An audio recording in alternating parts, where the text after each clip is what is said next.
जय रामकृष्ण हरी। आज आपण सार्थ श्री ज्ञानेश्वरी अध्याय 16 ओवी क्रमांक 180 या ओवीचा थोडक्यात अर्थ पाहणार आहोत। ओवी अशी आहे, तिथे गर्भभेद मुसे रक्त मूत्र रसे ओती होऊनी असे ते लाजिरवाणे।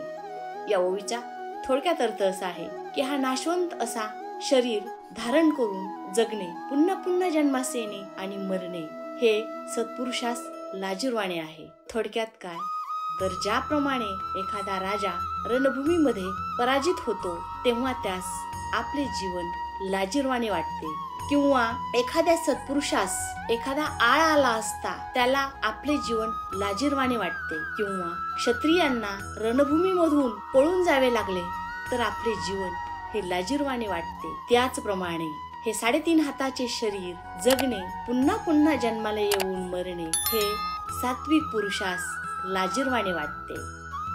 जय जय रामकृष्ण हरी।